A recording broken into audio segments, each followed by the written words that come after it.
Hi everyone, welcome to This Moment and the Diamond Mothering, presented by Lisa and Caroline.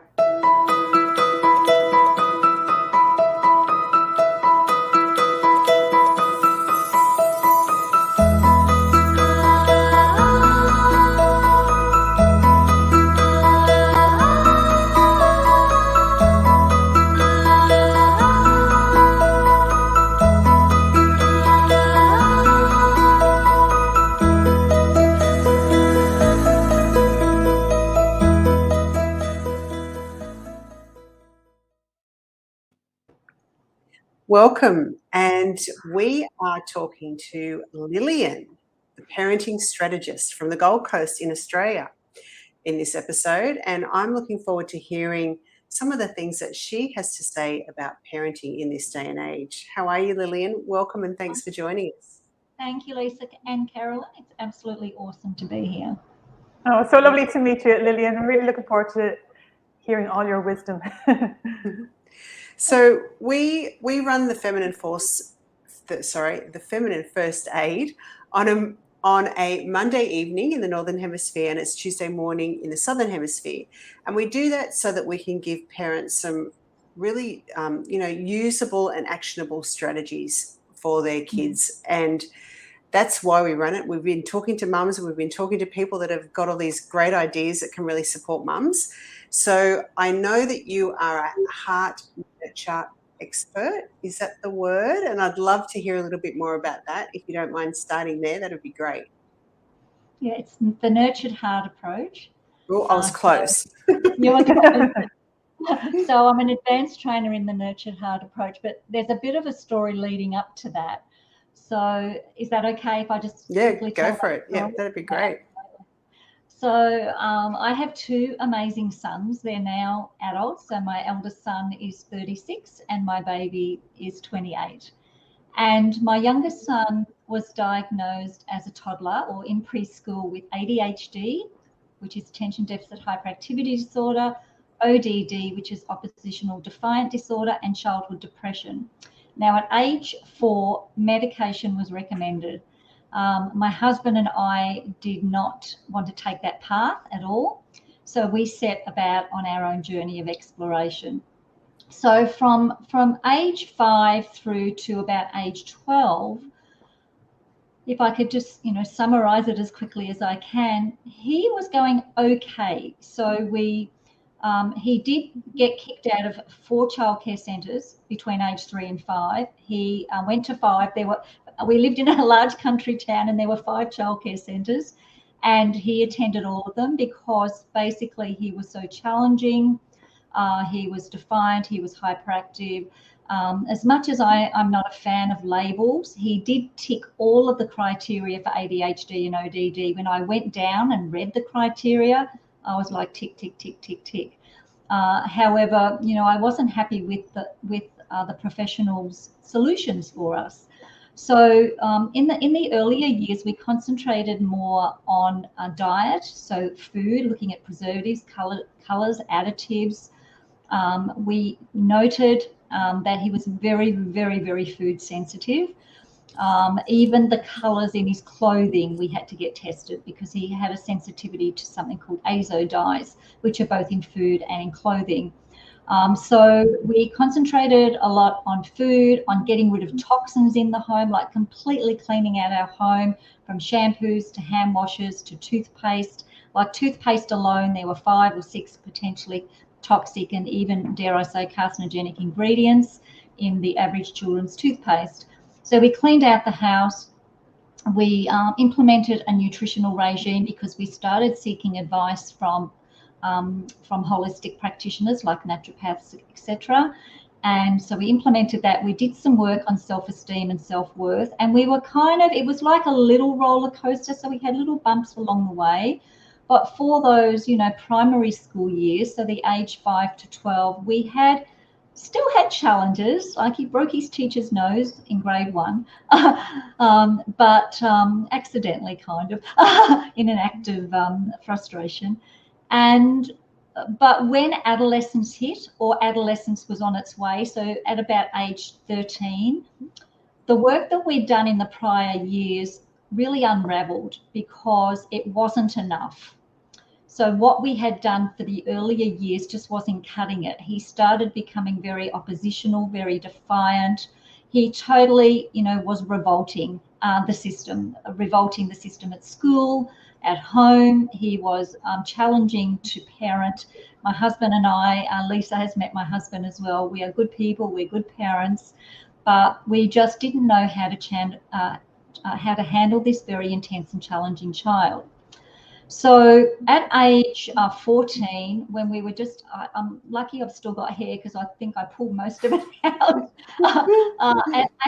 At age 14, things really escalated hugely. He was in trouble with the police.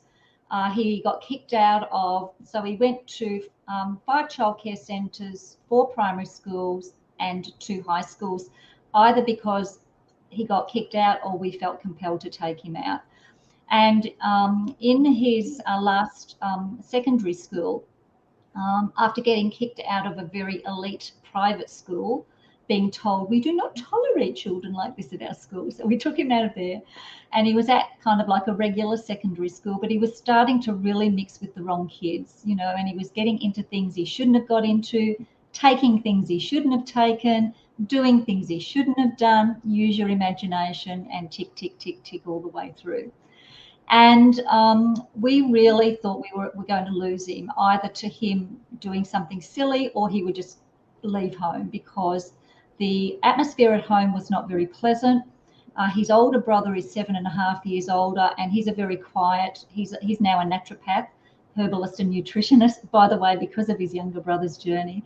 But my oldest son was quiet, compliant, cooperative, did well at school, did 3 degrees at uni, very, very academic. And they were really struggling. And my eldest son actually was missing out a lot as well, because we were giving all of our focus to the younger brother. So it came to a point where, where we thought that, we were going to lose him. And I love the law of attraction. We've talked about this before. And I just said, universe, please, I need some help. I need some help. So we actually, a friend of ours recommended some counsellors, and quite transparently, they didn't help. But at the counsellor's office, sorry, it's a bit of a story leading up to the Nurtured Heart. At the counsellor's office, my husband actually took him in this day, because I just had a huge, big operation on my feet. I was dosed up on painkillers. And whilst my husband was waiting, he just saw on the shelf, they had like a parent resource section. And he saw on the shelf, the old VHS videos and, the homemade ones with the white spine, and down the spine it said, how to handle the revolting child. And of course, that was of interest to my husband. So he played that. And when he played it, he cried. He cried so hard, and he's not a crier. As a matter of fact, I don't think I even recall him ever crying. And he was like, oh my gosh, this is our answer. Who is this person? So it was a home recorded video of a guy who had, in the States, who had done this seminar live, and you could tell it was old because of the way they were all dressed, but it didn't have any details on it. It just said how to handle the revolting child, and that was it. So the short of this amazing story is that we asked at the clinic, who is this person? How do we knew we could see he was American, but like, how do we get in contact with him? And nobody knew. They go, I don't know, it's just on the shelf, kind of thing. A week later, you'll love this one too, Lisa. A week later, we get a phone call from the States. Hello, I'm not going to try the American accent, but hello, my name's Frank. I believe you need me. Wow. We still don't even know how that happened, right? And so we started mentoring with him, and we mentored with him for 2 years. Now I can tell. Hang on a minute. How did he know? How did he know to call you? We still don't know.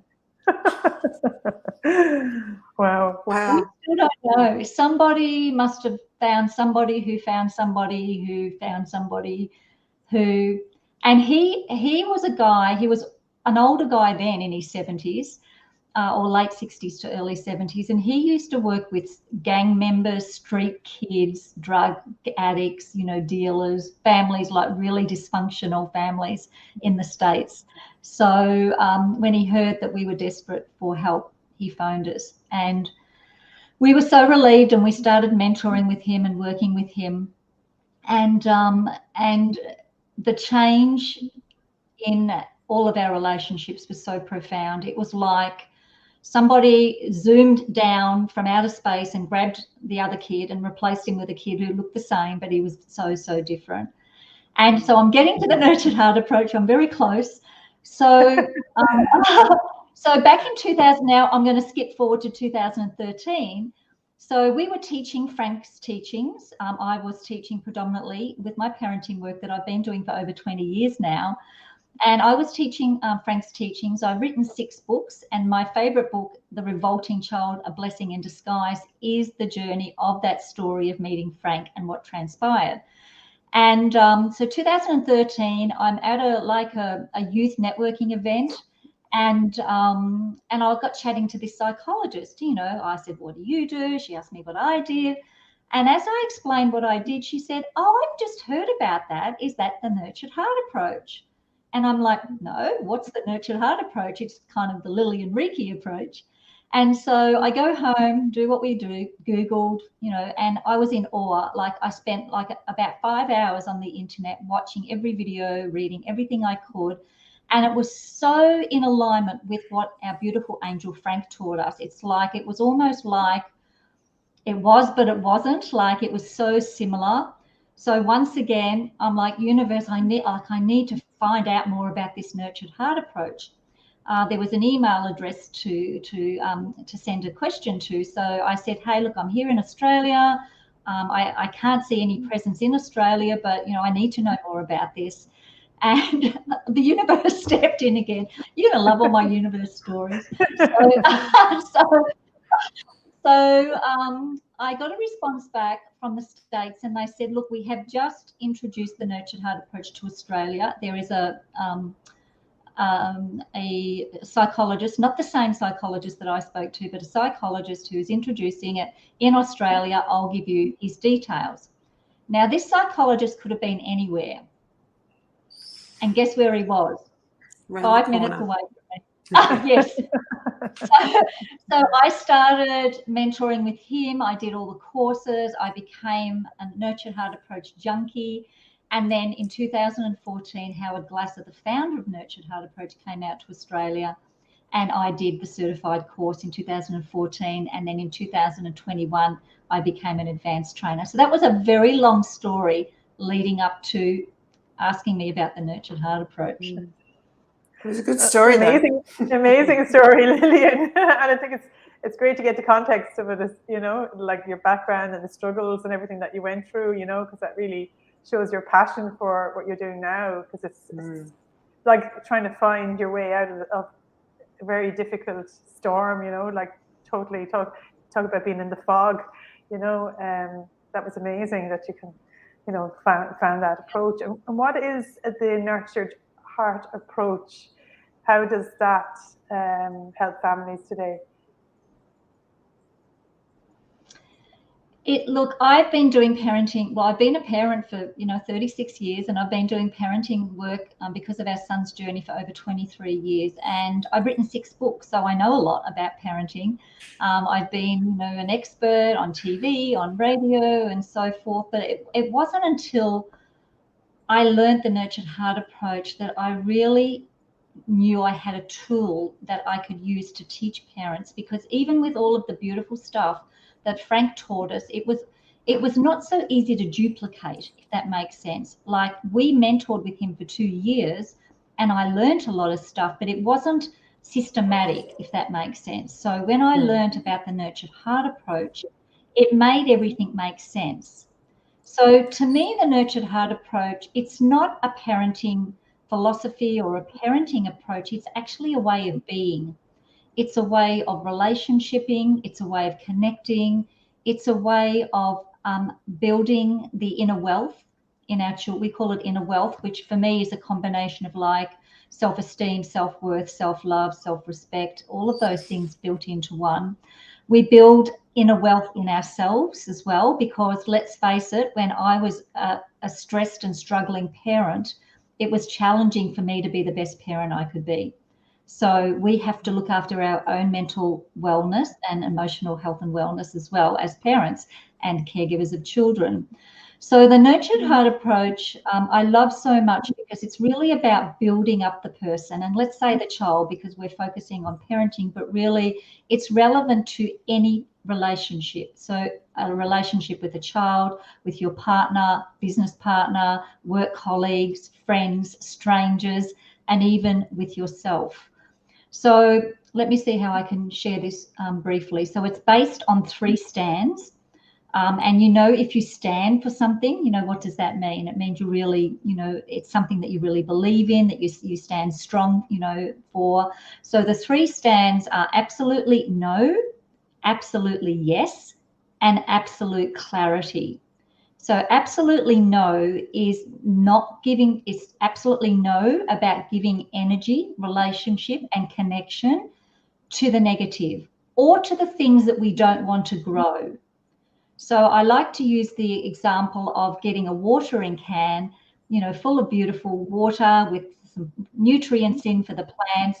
And we wouldn't take that watering can outside and water the weeds, because we don't want the weeds to grow. We want the flowers to grow, the veggie patch, the herbs, etc. So we don't give energy to the negative. Sadly, however, for most parents, just because it's the way we communicate, connect, relationship, and it's kind of a generational thing, most parents, particularly those of intense and challenging children, give way more energy, way more connection, way more of them.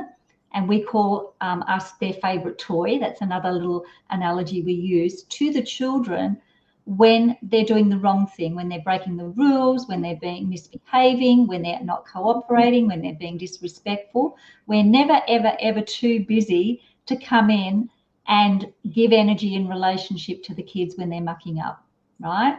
So that's stand 1. We teach parents to not give energy to the negative. Not always easy, but we can do it. Stand 2 is absolutely yes. So that's absolutely yes about giving beautiful, heartfelt, juicy recognition when things are going well. So therefore, watering what we want to grow. And even for the more intense and challenging children, sometimes parents say, but they don't give us very many opportunities to acknowledge their greatness, to look at their, their gifts and their great qualities. We teach things like hijacking and just taking baby steps, looking for the smallest thing to embrace. So instead of, the saying, making a mountain out of a molehill, we turn that around and we say we make a miracle out of a molecule. So we look for the smallest things to recognize and acknowledge in our children to help them grow their sense of who they are. So for example, if you're wanting to teach respect, we don't teach respect when they're being disrespectful. That's not the time to teach it.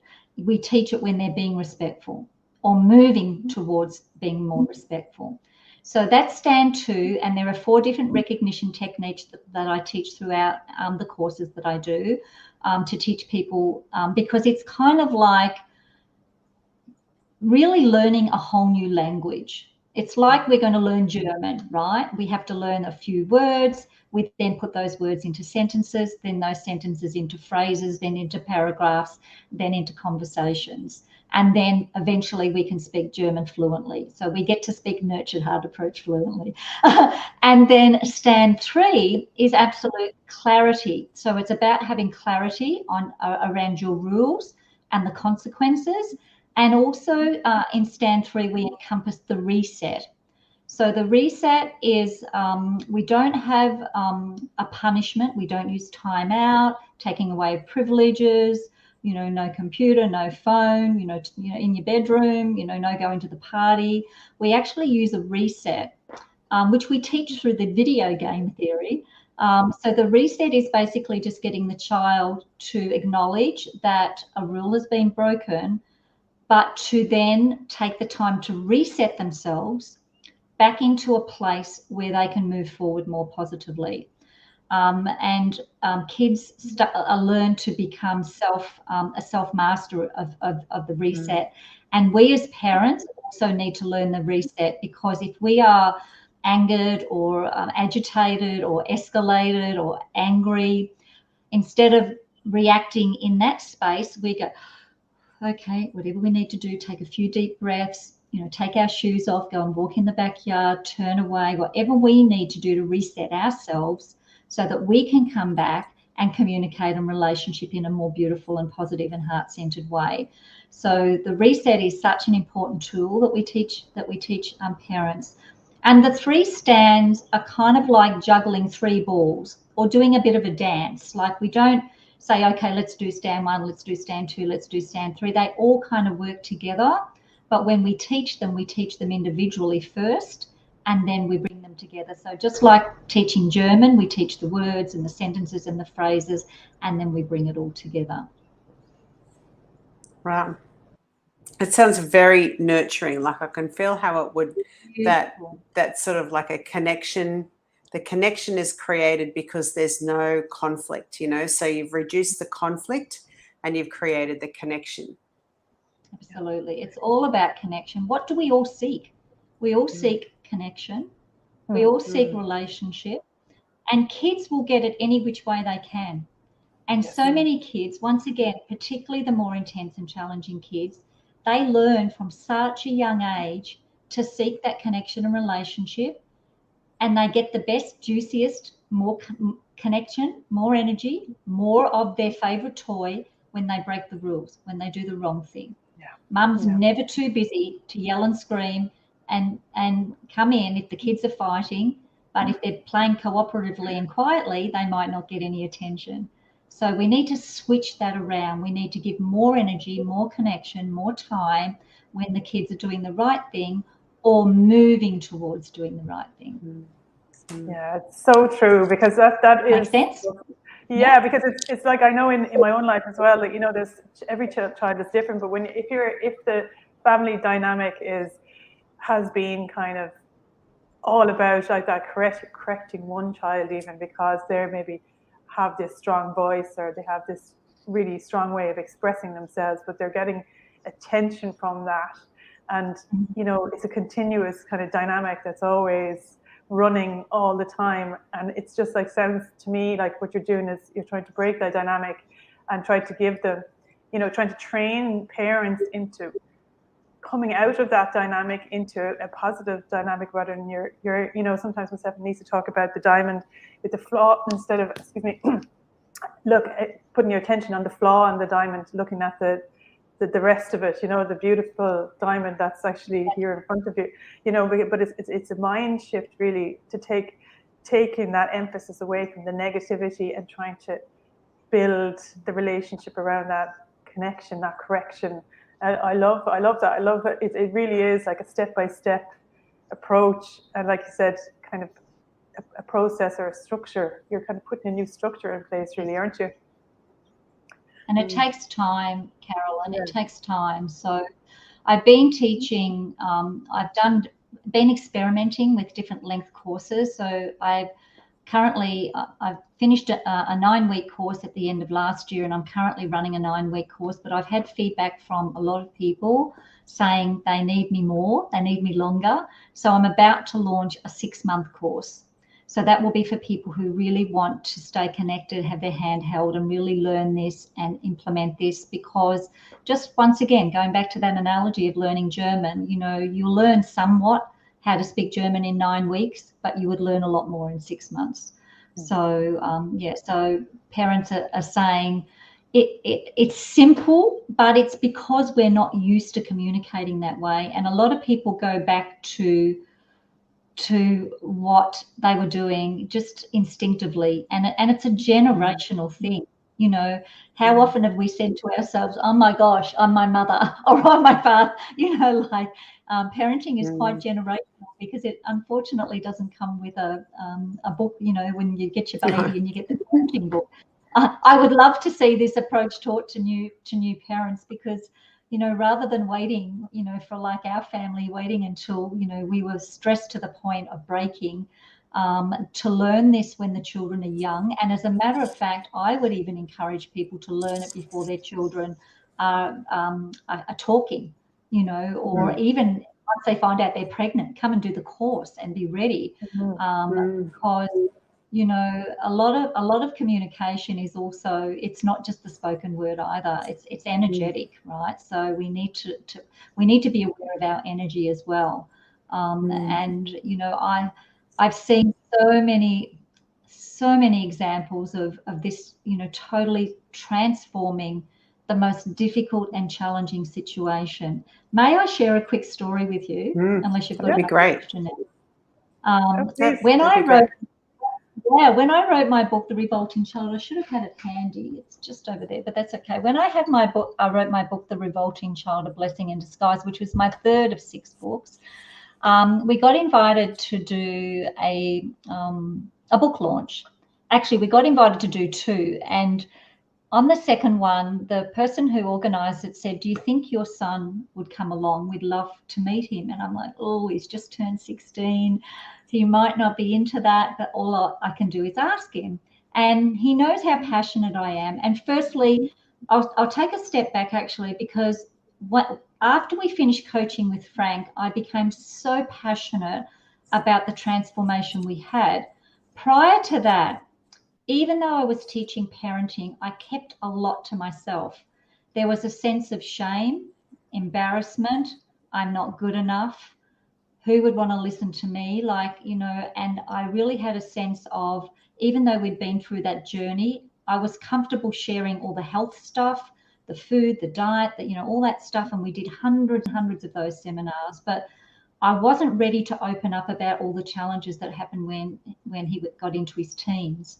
But after mentoring with Frank and writing that book, I actually asked permission of my husband and both of my sons to write the book, because I said, especially my youngest son, because it was predominantly about him, but it was going to involve all of us.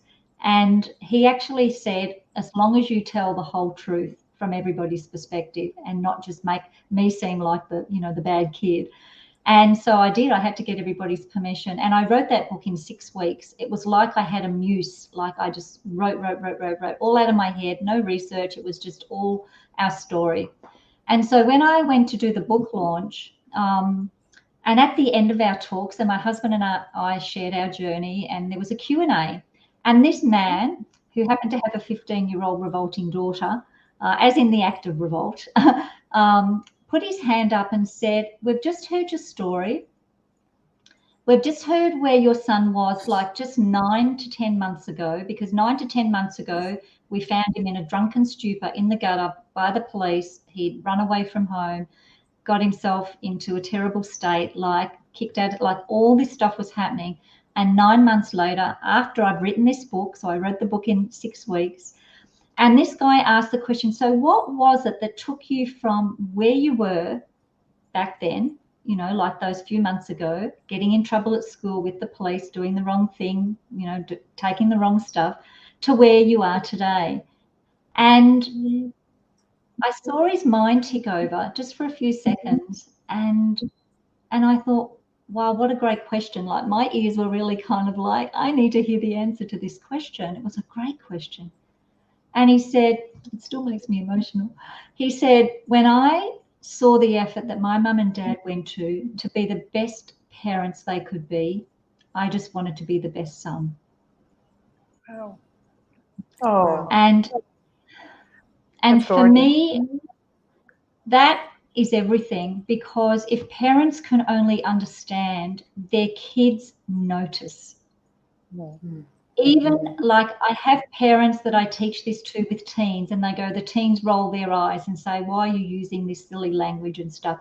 My son, as an adult, actually admitted to me, "You remember, Mum, when I used to roll my eyes when you used to use all that positive language and, and shrug my shoulders?" He goes, "But I really loved it." He said, "I really appreciated it." And now he tells me every day how much he appreciates it.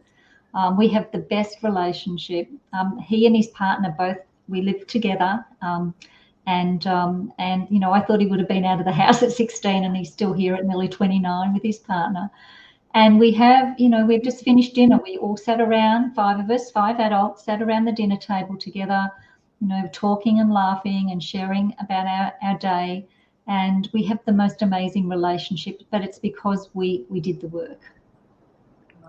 Oh, I love that. That's so gorgeous. What a lovely kind of end to that really struggling journey, and then to be able to turn around and help other people, just amazing. And I love what you're talking about, you know, how he picked up on you, and we call it that super modeling, and how they actually kind of model your behavior, and you know how much of a struggle it was for you to kind of change that within yourselves. And even though you weren't getting you weren't getting kind of feedback straight away, so it was kind of a little bit delayed, you know. And I noticed that myself actually when I started to change my, you know, way of parenting as well to kind of conscious parenting, that even though you mightn't imagine straight away that it's actually having a profound effect.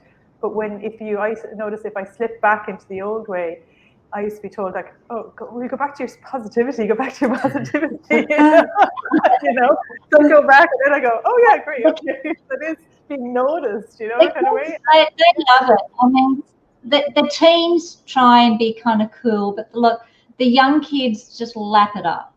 The teens, but you know what? The more challenging the teen, the better this works. Like I have seen and heard so many stories of kids who are being kicked out of home, they're in youth detention centres, etc., and they have the great fortune of having a nurtured heart approach person assisting them and teaching them how to change the way they communicate. Like they respond so well because we just want to be recognised, and we want to be told not only that we did a good job, because we in the nurtured heart approach call, you know, good job, well done, you know, pat on the shoulder, you know, thank you, junk food praise. So it's still praise, but like junk food, it doesn't really nourish the body. We need to tell the child why that, or what that shows about them. You know, I love the way, Carolyn, you were just playing, let's say your 2 kids, you were just playing with Lisa so nicely.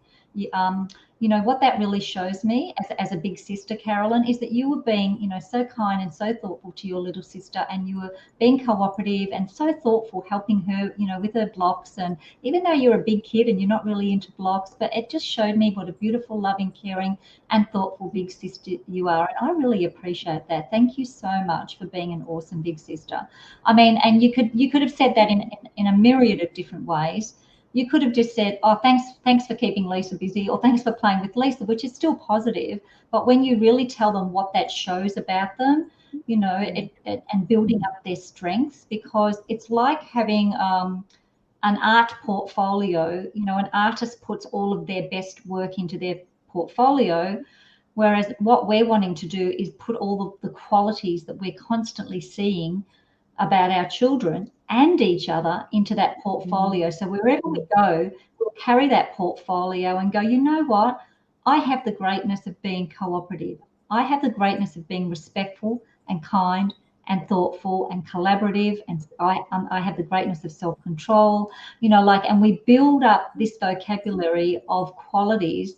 So we don't just say them once, we say them over and over and over. So over a period of weeks and months and years, by the time our child is ready to go out into the big world on their own, they've got their portfolio full of the qualities that we have helped to grow in them over the years. And they take that with them, and then hopefully because I love that analogy as well. I often use it as well for, you know, that you're painting a picture in your child's mind, in their psyche, because the opposite is true too. Because if you are constantly painting that negative picture and you're always, you know, correcting all the time and giving out and, you know, putting children down, that's what they're going to go out into the world with. They're going to have that baggage, you know, they're going to have that negative self-portrait of themselves going out. So if they can have all the education they want, they can have done very well in the world, but they still have that as a kind of a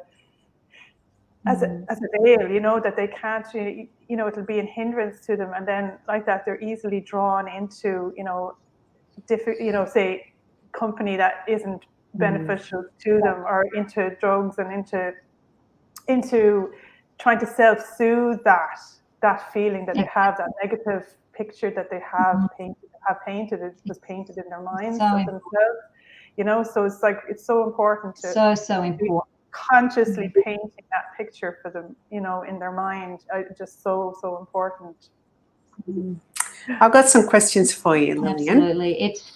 So I've been reading a little bit today. I just read a report on teenage girls and the impact of devices. And it was really interesting because they were talking about how more than anyone, perhaps teenage girls are addicted to their devices, and it's so detrimental to their mental health.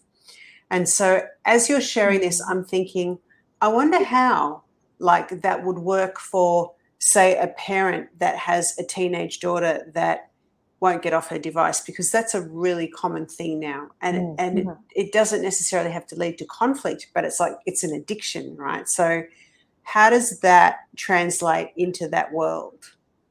Great question. And you know why they are addicted to their devices? And do you know why kids love video games and things?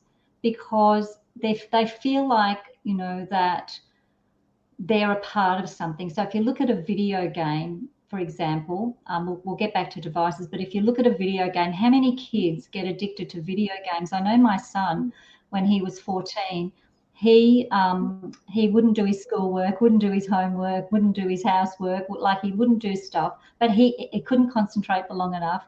But he could spend hours on a video game, because video games make sense for them, and they're in their own world where they feel a part of something. See, if in the family dynamic, the child doesn't feel like they're a part of something. Oh my gosh, Frank told us his story. Sorry, I tend to go all over the place. I'll get to the point of the stories are good. Frank actually told us, he actually asked us a question. He said, do you know how gangs are formed? And we're like, kind of, but no, what do you mean? He said, when kids don't feel a part of a gang at home, in other words, they're not, they don't feel recognized, they don't feel heard, they don't feel like they belong, they feel like they're out of, you know, they're different to everybody, then they go and seek that relationship and connection elsewhere, and they're drawn into things like gangs. So, and gang members can actually pick up the vulnerable kids very easily who, you know, who are craving that connection. So when it comes to devices, why are they on the devices so much? Because they're craving connection. They're craving connection, hanging out with their friends, talking to their friends, maybe having a game or something that they're playing, meeting new people, you know, connecting with people who, or looking up to people even, who, you know, who makes them feel good about who they are. If we can help the kids, and there's nothing wrong with devices in, you know, used in the right way, but if we can help our kids, particularly our preteens and our teens, to feel a part of the family, they won't want to be on their devices much. This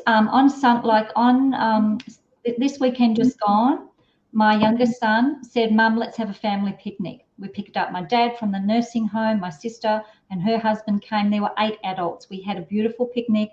We went up to a Hinds Dam and we connected together. Weekend prior, the boys, my 2 eldest sons, went camping. They said, Mum and Dad, do you want to come with us? How often do kids ask their parents, adult kids ask their parents to hang out with them? Because we've created that relationship with them so that they want to hang out. So if parents created that environment for their kids, they wouldn't want to or need to be on their devices as much as they are. Because being on their devices is being in that world where they feel a part, where they feel a part of something, they feel connected, and they're getting that relationship from their device. So, and how do you think mental health sort of interrupts that though? Like, I'm hearing what you're saying. I completely agree with that. A lot of teenage girls with the mental health thing, though, it's almost like you can offer them connection, but they choose to isolate because they feel anxious. Like social anxiety is such a big thing now, and depression. And so do you feel that the mental health interrupts that, also has an influence on that in some way? Does that make it tougher for a parent? Because sometimes mental health it's used as an excuse, right? To not that mental health is the excuse, but you can actually use your mental health issues as an excuse, or you can use your mental health issues to grow and to get into recovery. But I don't think there's enough of that training for young girls now. So the mental health thing to me seems like almost like it can stop that, from parents trying to get the connection, and they're like, well, no, I don't want to go out because I can't. I'm scared or I'm fearful. Yeah. Once again, I've heard story after story of kids who were in that sort of like self-harming, socially, anxious, so-called depression. Don't mean so-called depression in a like depression. Once again, why are they in that state? Because they don't feel that they have the connections that make them feel good about who they are. They don't feel good about themselves because they don't value themselves. They don't see their own greatness. So the sooner parents can understand, and when I say parents, I mean all caregivers, that be teachers, all educators, parents, grandparents, aunties, uncles, friends, anybody who has an influential relationship with a child or a teen or an adolescent or even a young adult, the more we can, even if they're in the midst of really being down on themselves, I believe we can help them by just helping them to see their greatness, their strengths, their qualities.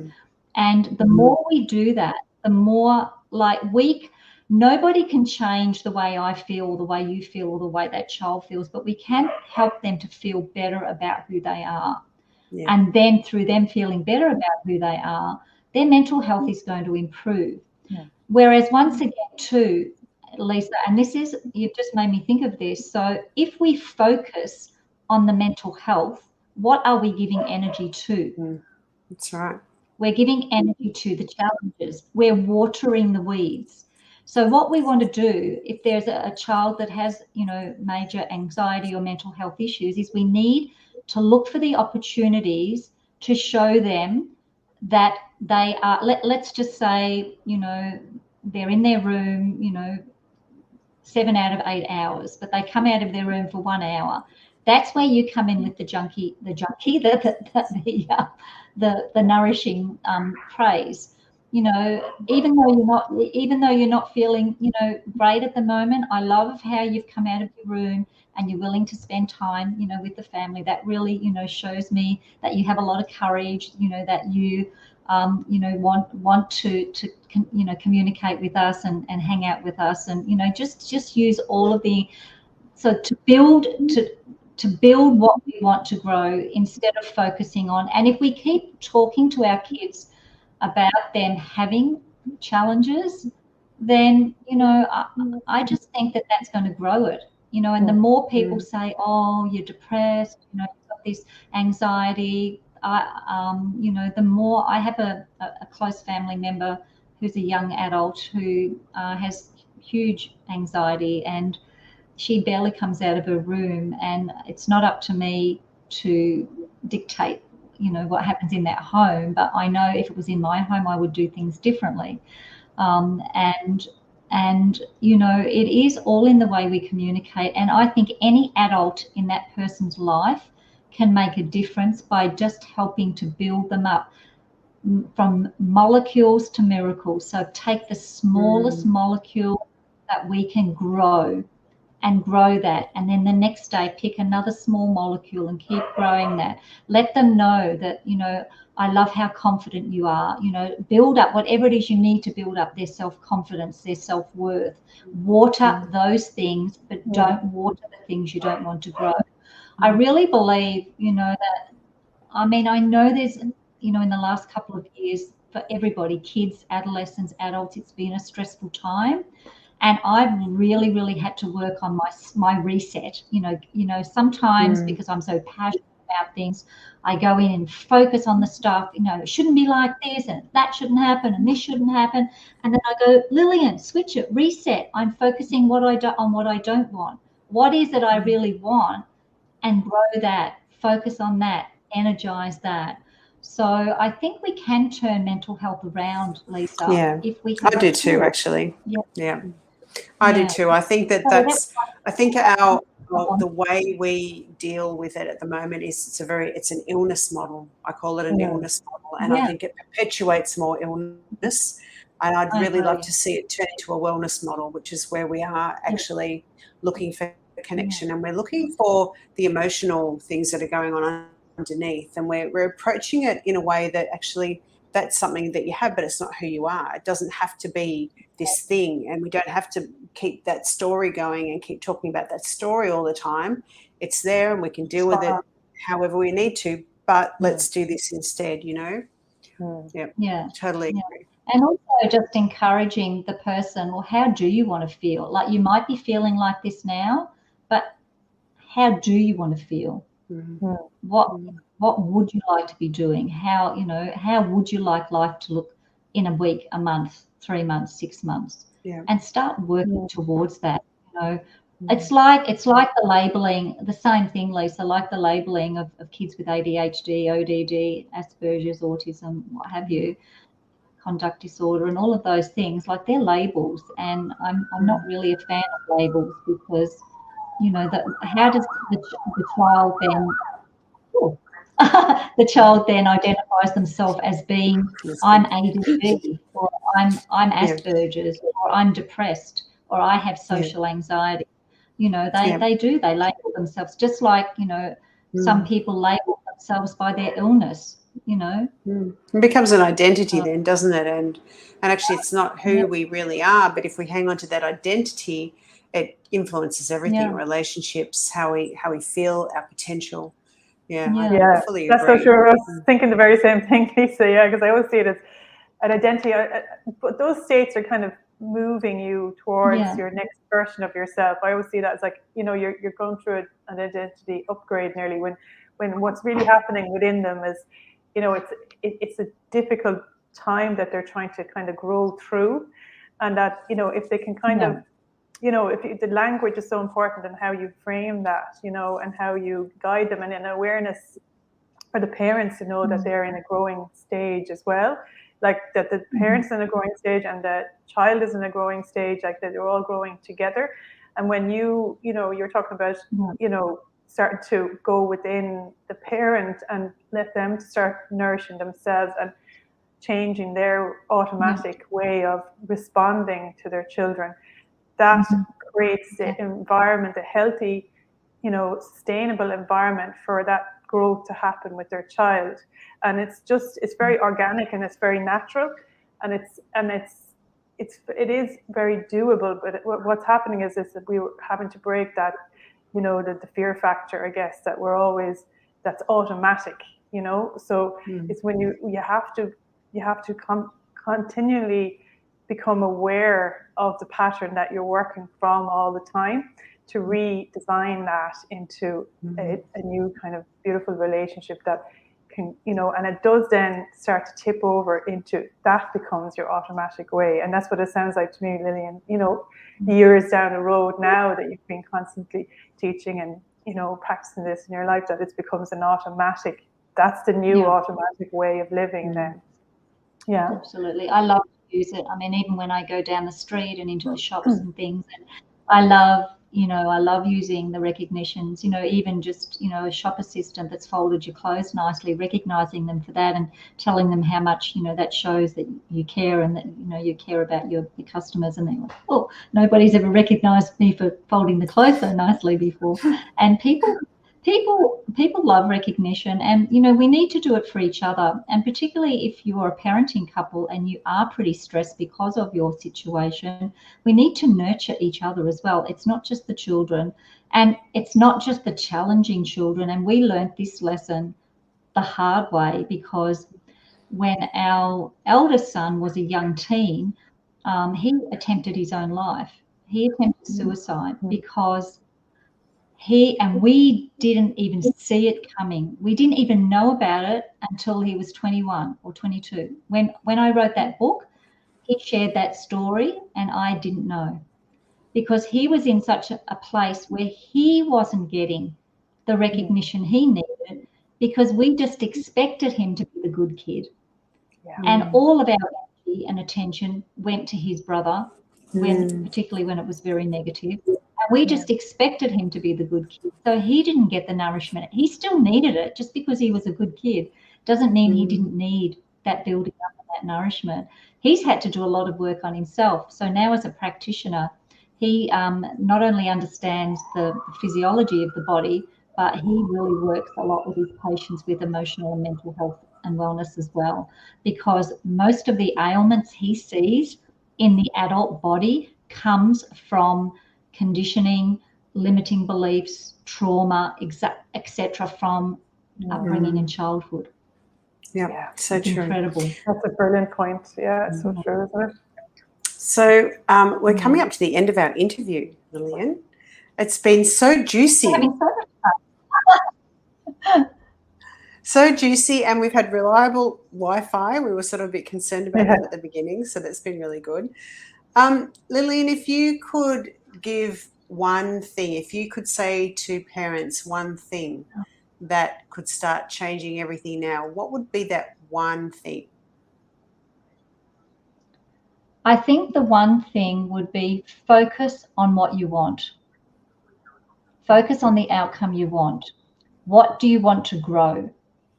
Give that more energy, give that more relationship, give that more connection than what you don't want to grow.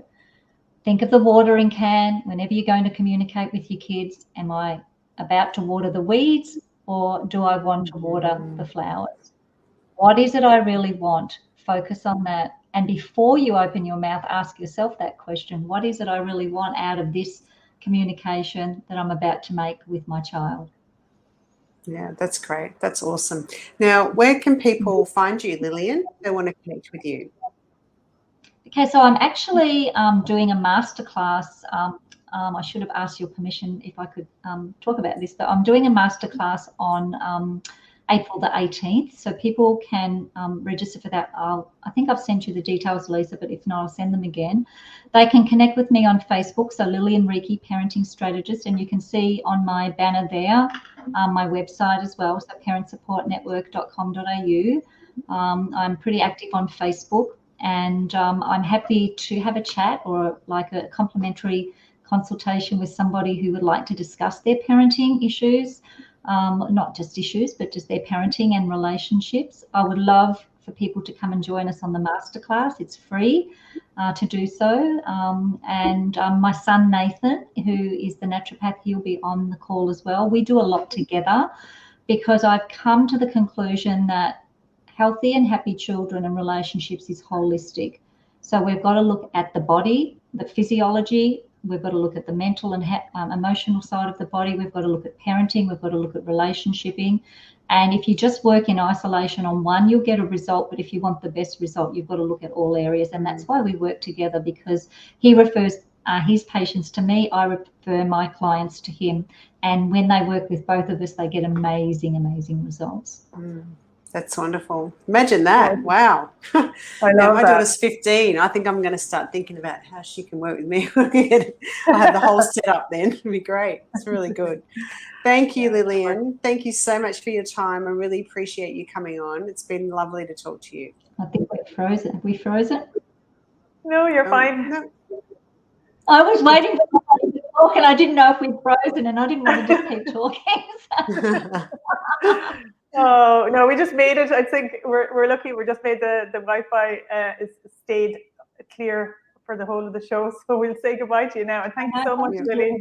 Really amazing meeting you. Really inspiring stuff for parents, and so much, many tips that people can start putting into action today. Yeah. Thank you so much. That's great. Thanks, Lillian. Thank you. Thank you. Thanks everyone for Thanks, watching. Lisa. Thanks.